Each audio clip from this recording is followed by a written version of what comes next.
Live from Fargo and serving you on TV, online, and on the go. This is Valley News Live at 4. Here's a look at today's top 4 at 4. Those involved in the May 30th Fargo protests will be facing federal charges soon. The U.S. Attorney's Office is having a press conference in the next hour announcing federal charges for those arrested during the demonstration. We'll have the latest from the press conference tonight at 5 and on the VNL News app. And a Minnesota man accused of killing his wife will be spending 16 years in prison. Authorities say 39-year-old Jeremiah Kingbird and his wife were driving home after a night of drinking. An argument started, then turned physical. Kingbird hit his wife in the head and left her on a road near Redby on the Red Lake Reservation. And police are continuing to search for a 13-year-old missing boy from Breckenridge. The city posted on Facebook saying police are searching for Maxim after he didn't come home from school yesterday. If you have any information on his whereabouts, you're asked to call police on the number on your screen. And a Fargo man is behind bars after police say he broke into an underground parking garage and stole from vehicles. Police were called to the 2900 block of 30th Avenue South around 1 a.m. They were checking on a person who was passed out behind the wheel in a parking garage. Police saw Joseph Vondel sleeping in a running vehicle and soon found he broke into the parking area and stole items from cars. Vondel is in the Cass County Jail for burglary and possession of a controlled substance. That's a quick look at today's top 4 at 4. Now let's check in with Chief Meteorologist Hutch Johnson for a first look at our weather. Oh, gray skies and cool north winds continue to blow. We've had some gusts over 40 miles per hour today across the region. And look at this, spotty showers, a few rumbles of thunder as well that took place near Bemidji. We have hit and miss showers continuing, a wind advisory continuing until 8 o'clock. And folks, it's going to be gusty and breezy even into the overnight, so get used to it. Fargo's planner looks like this. We're heading into the 40s, hit and miss sprinkles in your forecast. Winds gusting over 25 miles per hour, even into the overnight hours. And we are on our way to some cold weather on Friday morning. We have issued a first alert weather day. We want you to know just how cold it's going to be. Cold enough for you to take action. And for tomorrow in the forecast, I've got to tell you, Callie, we're going to have a chance at some SNOW in the forecast for some. I'll have hour-by-hour details on all of that nonsense here in just a few moments. I heard you say 66 on Tuesday, so I look forward to hearing more about that. You bet. Thanks, Hutch.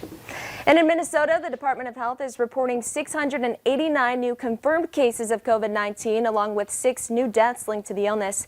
In North Dakota, there are 447 new cases, along with 8 more deaths in the state. The death toll now sits at 247. And one woman is facing felony theft charges for allegedly stealing around $25,000 from an East Grand Forks VFW. 28-year-old Kathleen Pfaff was hired to work as a bookkeeper for the VFW back in February of 2019. Over the next year, the organization noticed the money went missing. Court documents say that during the time the money disappeared, Pfaff was working. Court documents state that she admitted several times to messing it up. Then afterwards, she blamed it on someone else. Pfaff will be back in court on October 22nd. And Fargo police are alerting the public of a high-risk sex offender in the metro. Sean Johnson is living at 734 College Street North. Johnson was convicted of corrupt solicitation of a minor in Grand Forks County in 2017. He was also convicted of the same crime in the same county back in 2013. And a St. Paul shooting suspect is dead after investigators tracked him down in St. Cloud. Investigators say the suspect shot at police last night in St. Paul. The officers were investigating a call about suspicious activity and ended up getting into a fight with the man. He fired and officers fired back, but the man got away. Police say they found the suspect in a parking lot last night. When they tried to arrest him, the man stepped out of his car holding a gun. Multiple officers fired, killing him. The Minnesota BCA is investigating.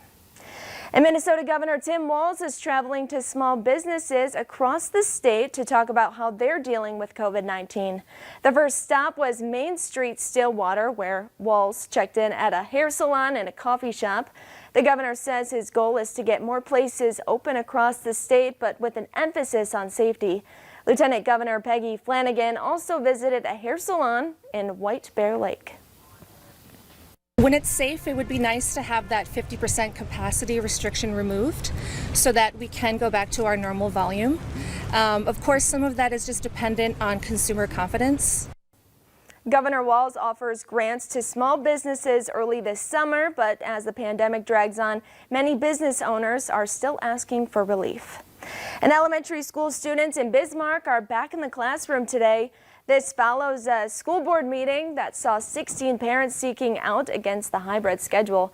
Data from the Department of Public Instruction shows nearly 66,000 students prefer face-to-face learning, while about 35,000 prefer hybrid learning. The school board is planning on middle and high school students returning to the classroom mid to late October. And fall football is an American tradition, but the coronavirus pandemic has complicated things. From your local high school sports to the NFL, the pandemic is changing how we play. WCCO's Jeff Wagner explains how.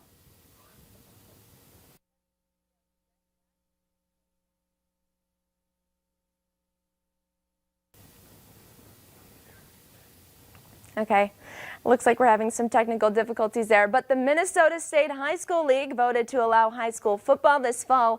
Practices begin this week, with the first games taking place next weekend. And last night's presidential debate left some Americans confused, some angry, and some thoroughly entertained. How the campaigns are moving forward in the race to the White House is next on Valley News Live at 4.